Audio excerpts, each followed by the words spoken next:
We've had her in one daycare, which was a really big struggle for her. She currently is on her fifth school, and she's only been in school since she was 3. And before entering kindergarten, we put her at Henderson Haven, and her wins were so high. She really blossomed. Preconceived expectations that we put on our kids can sometimes limit their potential, and how at Henderson Haven we don't do that. We come in.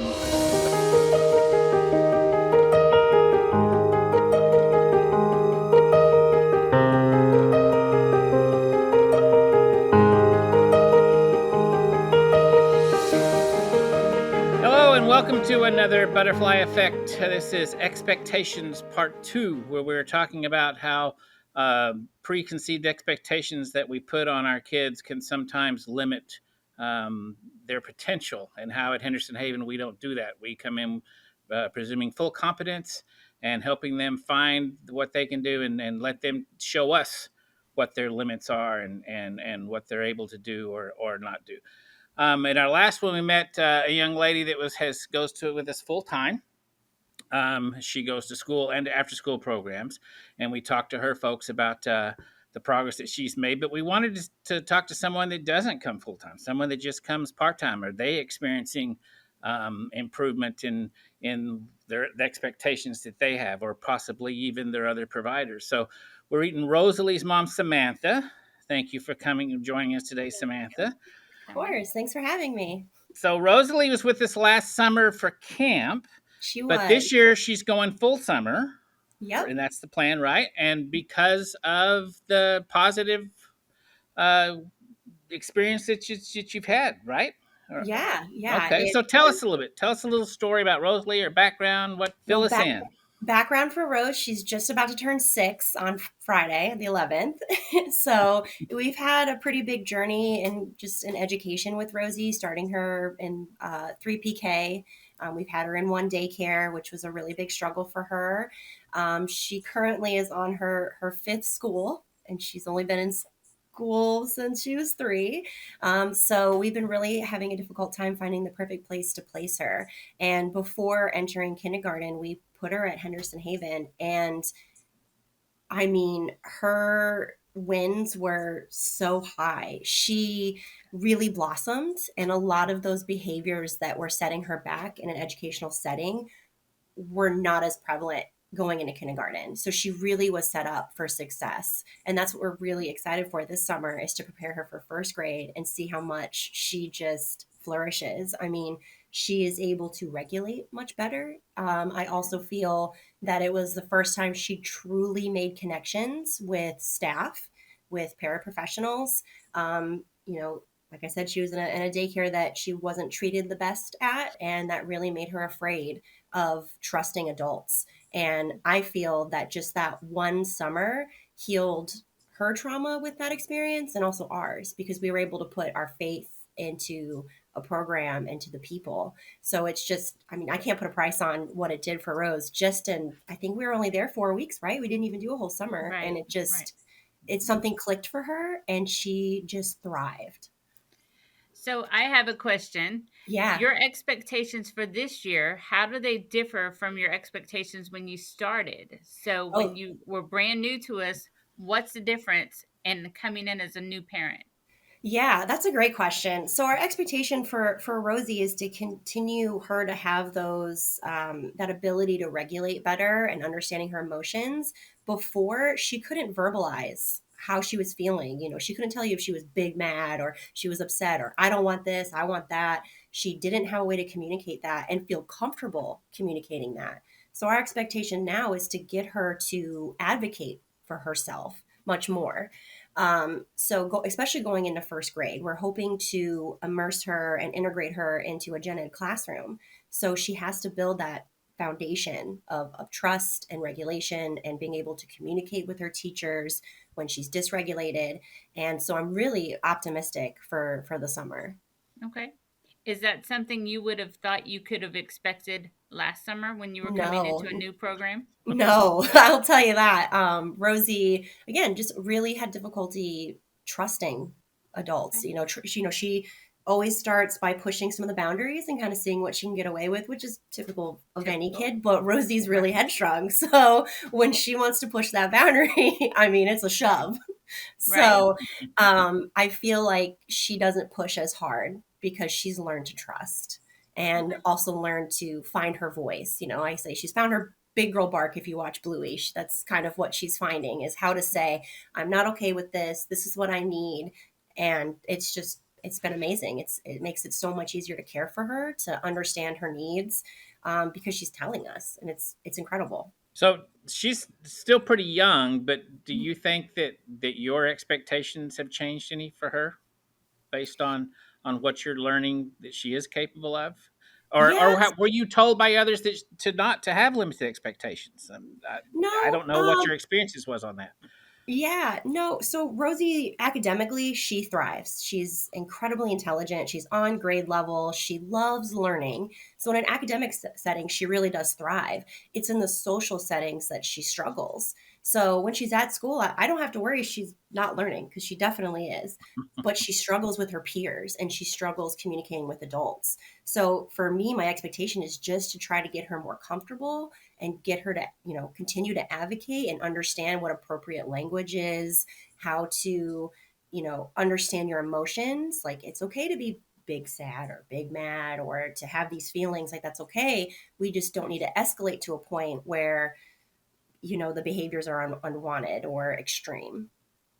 Right. So I'm kind of growing just with her. As I don't want to set the bar too far for Rose because she is her own very strong little person, and I'm following her path. Okay. And that's what we would encourage people to do. Let them take control and lead the way, and don't decide ahead of time what they're going to be capable of. Let them try it because it's okay to fail. There's nothing Yeah. wrong with So failing. That's how we learn. this year, Um, our goal was to get her integrated into Gen Ed this year. We had some setbacks with her schools that she was in, but we've kind of accepted that this isn't going to be the year for inclusion, and it might be next year. And that's she's 6. She's not in high school. We've got plenty of time to get her to the place where she is comfortable in the classroom. She's thriving. She's building relationships. She's eager to make friends, but it's difficult for her. So I'm mhm. excited. I know Sherry told me she's going to have some little girls in her group this year, Right. and she'll be able to make those connections. At her school, they're partnering her up with an older girl who has very similar features as Rose, and I'm excited for her to get that connection because right now in her class there's only one other little girl, and she's nonverbal. So Rosie's like, "Who do I play? Who do I play with? These boys are crazy." Right. So she's kind of ruling the roost. And she doesn't have any girly girls to play with. She's like, I'm tired of trucks. I'm tired of Legos. Like, where's the Barbies? So I'm excited for that. Good. Very Good. cool. Um, what would you give? What advice would you give to other parents when they're looking for a place and they've had those bad experiences other places? What would you tell them to look for? Well, for me, I think what made me instantly comfortable was talking to you, Sherry, on the phone before I even officially Okay. signed her up. Was talking to you, and you. What I would tell people to look for is somebody who is truly listening to you and understands what you're saying. Like they aren't afraid of what you're saying. You're able to share, the positive and negatives, and not feel like they're not going to let you come kind of thing. Okay. Like you don't have to hold back if you are having a conversation with a facility and you feel like you can't give the full truth, like you have to hold back on your kids' needs. That's not the place for them. But when I spoke to Okay. you, it was instant like this is the place for Rose. Like Sherry really understood and didn't make me feel, I don't want to say embarrassed, but like I had to hide like her highest her lows or her extreme behaviors that in other Good. places the second they hear that it's no no no no that's we can't do that. So my advice is to make sure you're heard and you're listened to when you're looking at a place and that you feel comfortable sharing everything, and if you don't, that's a red flag right out the gate. If the people you speak to do not make you feel comfortable, that's not the place. And that's great advice because we have that. We have parents who are afraid to tell us. Yeah, the bad side, because like you said, someone else will say, well, then they can't go here, or they exactly. and we encourage them not to do that, like you were just saying, because it also, we need to be prepared, we need to be ready for Exactly. what's going to happen, what could happen, what to watch for. And so when we're led down another road, then sometimes that turn takes us by surprise. Now we Right. still don't say you got to go, but we do Yeah. say, okay, let's be honest now. Yeah, exactly. And it's best for the kid, but also it's so heartbreaking as a parent when you're told no and you want to find a good place for your kid, and it's hard to be told no, but sometimes no is the best answer.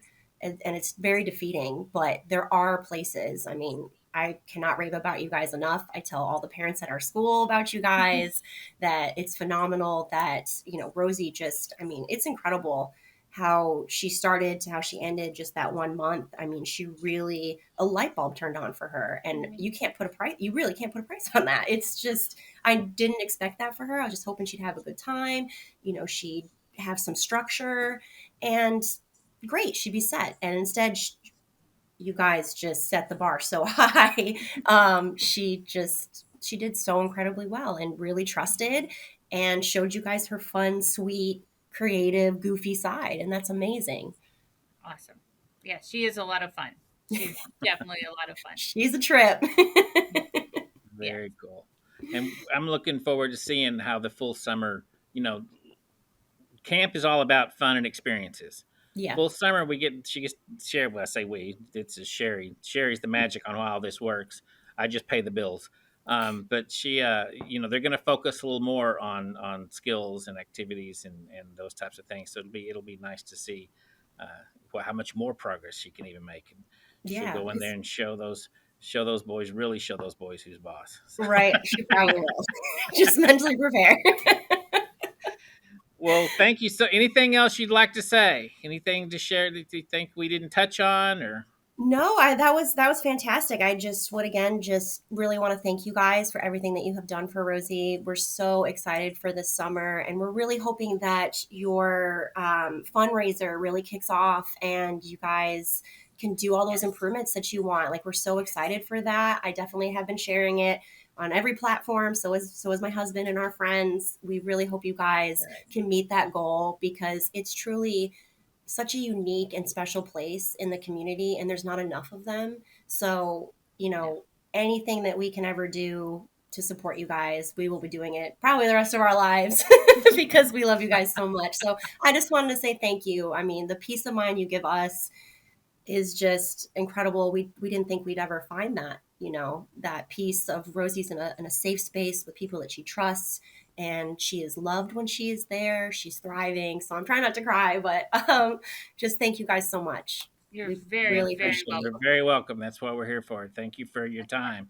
And Of the course. fundraiser that she's talking about is a GoFundMe fundraiser. We're challenging 100 people to give $100. There will be a link right below the video after you get through watching this. So we would appreciate if you guys would take a look at that. And if you never need anything, any of you, give us a call, drop us an email. That's what we're here for. And thanks for joining us for another Butterfly Effect. We'll see you next time. Bye.